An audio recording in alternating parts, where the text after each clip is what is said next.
Welcome to the Monday Morning Marketing Podcast for all decision makers and action takers. Take it away, Esther. And welcome back to another episode of the Monday Morning Marketing Podcast. Today, we're talking about immersive experiences in marketing. They have a great power behind them. That's power for those that didn't understand that word. There is a lot of power in immersive experiences. So what are we talking about today?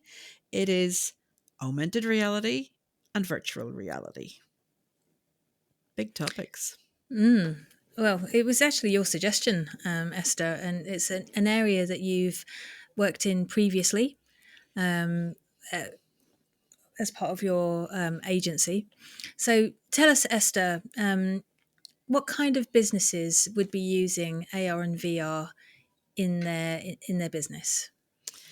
So when we were using it with customers, it was lots of different customers. Like there was Coca-Cola were using it to, show a video. If you scanned a QR code on the top of the bottle cap, it would bring up a video, for example, like the most recent ad that they were running at the time. But you see a lot of companies when you go online, for example, over the recent Black Friday and Christmas shopping and stuff that we've been doing online, I've seen it a lot more than in previous years where it'll say, see how this looks in your home. Mm-hmm. And that's part of the augmented reality or virtual reality, that you can, envision it without having to imagine it. You could actually see that piece of furniture, see that ornament sitting in your home, see how the light would reflect off it, etc., etc. There's a whole science behind it and a whole load of technology behind it, but it's a really, really good way of people to almost try before they buy, that classic, and giving out samples and things.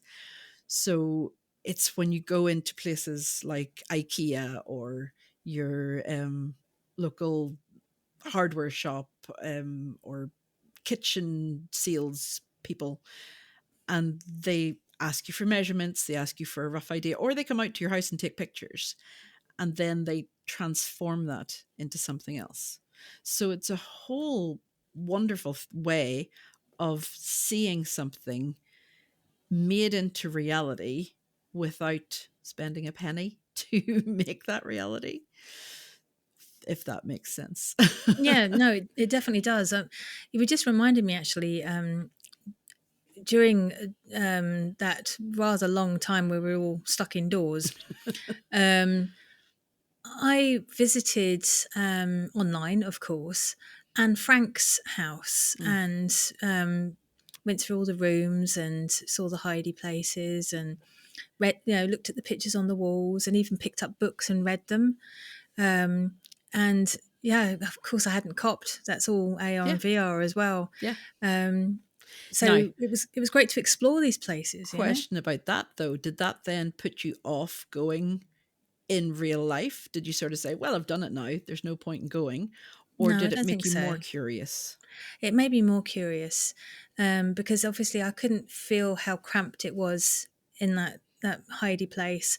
I couldn't sort of smell the room. I couldn't touch. There was no tactile element to it, so there was no touching the wood of the door or picking up and feeling the weight of a hairbrush, which I'm sure is to come. I'm sure. But it gave me an inexorable taste of what it would be like. Mm-hmm. But I don't, on a personal level, I don't think it would ever stop me wanting to go there. Yeah. And that's the whole idea behind it. It's to give people that maybe can't get out or don't want to get out that sense of traveling, or that sense of, they do it for roller coasters as well.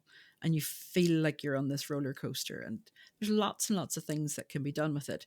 In terms of physical products, you can also have clothes shops that will, try on the clothes before you buy them and see what it looks like against your, your skin or whatever. See if the tone suits, see if the lighting, all this Ah, stuff. makeup. You see Yes. they do a scan of your face, and you can find the right skin tone. Yeah. And I guess we see that in filters all the time on TikTok and Hmm. Instagram and stuff. Yeah. There's even ones now for haircuts. Mm. Take a picture of your head and see what you would look like with short hair. See what you would, and obviously they're not perfect, especially if you go for the very free, the free or the very cheap versions. But the technology is progressing so quickly that there will be ways, like you say, in the future to be able to feel that hairbrush in your hand, or to feel the texture of the clothes that you're putting on. If they're selling you a cashmere jumper, you want to be able to feel it. You want to, it reminds me a bit of the scratch and sniff. Do you remember years ago Oh yeah, yeah, in the yeah, yeah. UK we had this, especially it was coming up to around, we have this thing every year in the UK called Red Nose Day, so comic relief, and it raises money in a funny way for lots of charities. But this one year, maybe various years, they sent out, or you could order it, a scratch card, and you would scratch it and smell it whenever it was a certain part of the show. So it gave you that experience of being there, of being in the audience, of smelling the slime or smelling the air freshener, or whatever it was that they were doing at that time. It was horrendous. It was really, really bad. It smelt like I can still smell it in my nose. Um, but those were the early days of this technology, of seeing it and being there without being there. It's like people um, from the States, who want to visit the Eiffel Tower, but maybe can't travel anymore. Just having that experience of going up in the lift elevator, and looking out over Paris, and I've been there in person. I don't think anything would compare, but it would give you that experience, like you said with the Anne Frank house, that next best thing. Mm. Accessibility, I suppose, isn't Yes. it? Yeah. So it's for people who maybe can't get out, as in they have a physical impairment that they can't get out, or economical Yeah. impairment where they I mean, I don't have certainly couldn't have. I can't hop into a plane and fly over no, and visit the place. It's just no. it's not practical. Yeah. So So I've got another question. yes. Um, as you were doing this for your clients, was there a? I mean, obviously, it's been a while since you've done it, so it could have well changed. Probably has changed. But was there an enormous amount of work behind the scenes to make this a reality? Oh, of course. Of course, you need an awful lot of storage space in the cloud, and you need an awful lot of, um, like, if you have thousands of people scanning the QR code or logging into the experience at the same time, you need that hardware behind you. You need it not to crash. You need it to work flawlessly and function as if they were there, without the starting and stuttering, and without the glitching. And you need to want them to come back for more. Mm. And you need, for example, in the case of a QR code, you need to be able to change that at any given moment to a different ad, or a different um, sales pitch that they want to give, or a different image that they want to be projected onto the table in front of them, or whatever. So, yeah, it was lots and lots of man hours, lots and lots of design time, lots of storage needed. There was lots of moving parts. And I'm sure it's got easier but harder at the same time. I can imagine. So, how much work was required by the client themselves in order to help you to do this? It depended on the project. So, for example, if it was the clothes, then they needed to provide photographs of all of the clothes that they had. So that could be thousands of pieces, because you've got all the different trousers and skirts and shirts and tops and blouses, etc., and in all the different colors. So they had to provide all of this, and then it had to be um, scanned into the computer so it got the right color and the right, because there's print colors and there's digital colors. So when it's all these different things, I'm and then nodding, but I have no clue what the difference is. okay, so your logo, for example, has certain colors in it. Okay. And if you have that on your website, there are certain numbers and digits that go with that number, Oh, yeah, with yeah. that color. But if you go to print it, it's a different one so that it looks exactly the same. Because when you Oh, print, it's a different, because it's on texture and it's not digital, then it comes out different. If you use exact same numbers, it won't look the same. interesting. Did not Yeah. know So that. you see Okay. lots of moving parts. Um, so you've got all these things going on in the background. If it's a campaign like changing the QR code to show a different advert, they provide the advert. It's that one was probably the easiest one. It was just it happened.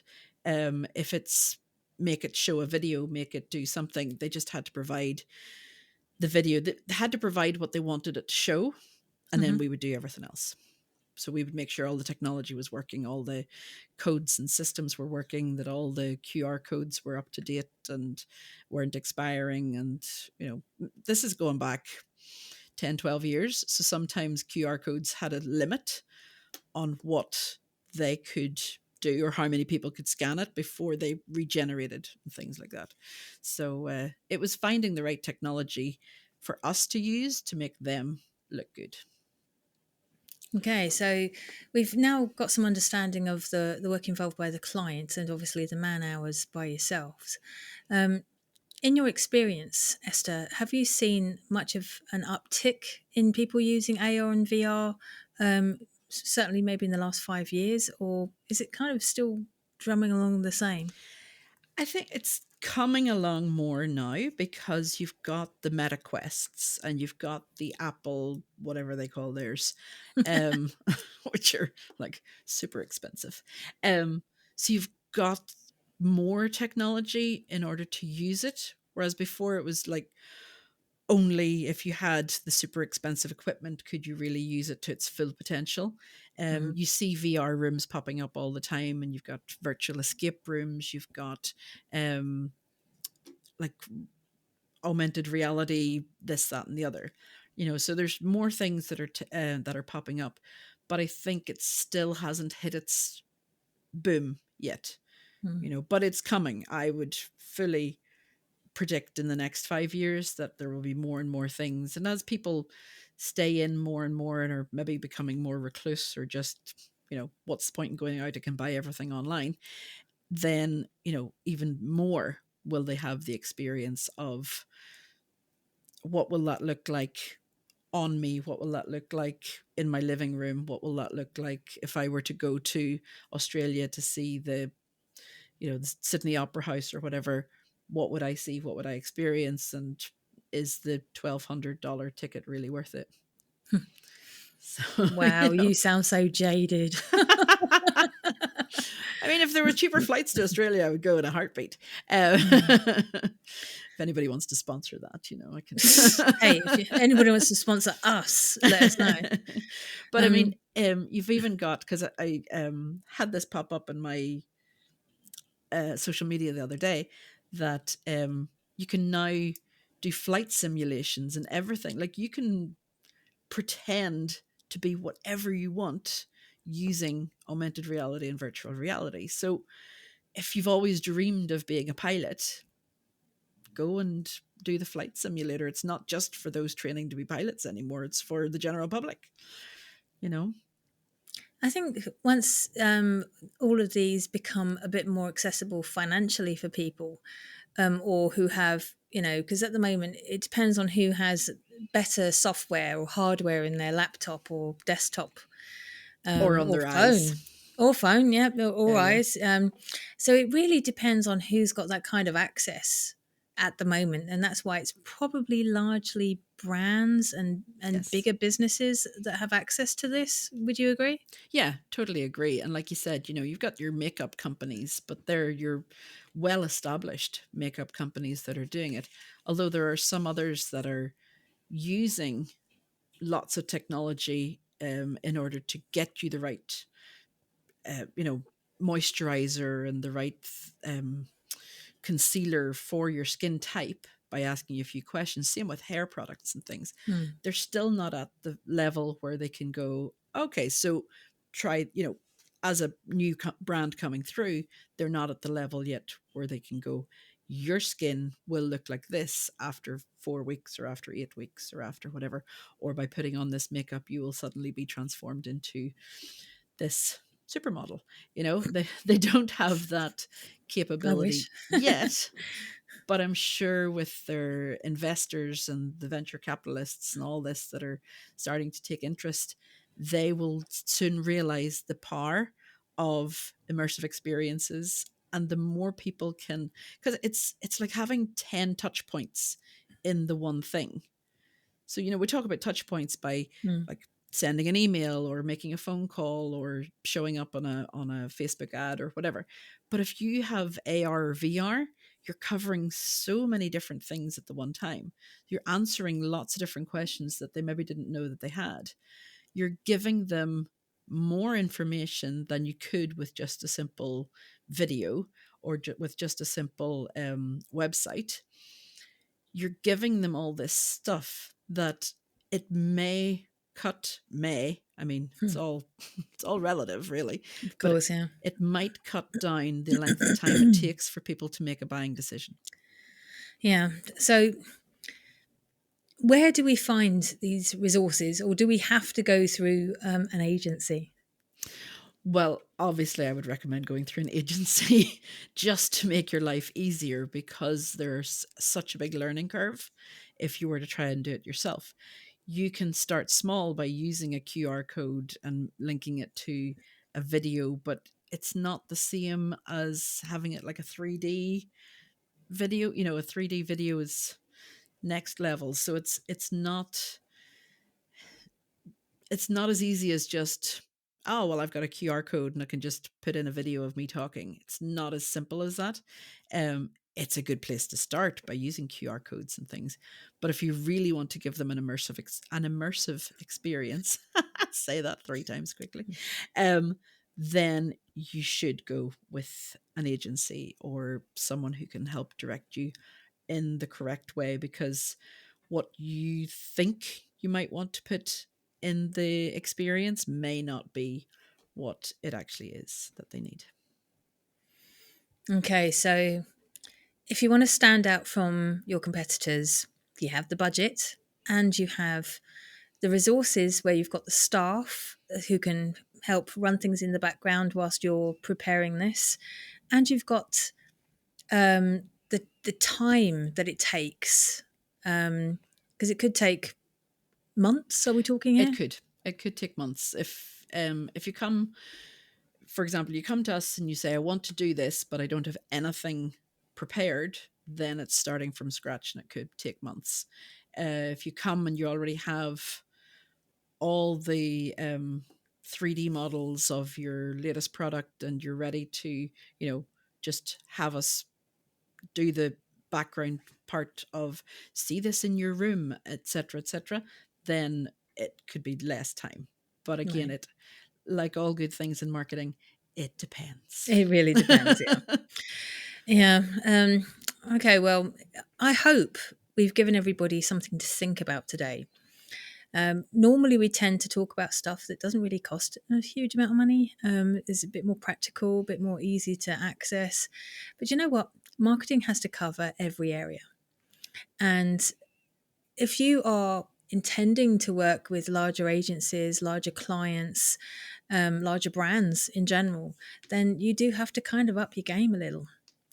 So you obviously did, and still do at this time. So go you, Esther. Um, so is there anything else we should tell our listeners before we finish up? Is there anything we haven't covered, Esther? Probably, but if they have any questions, they can reach out to me directly either through the podcast or through ipagroup.co.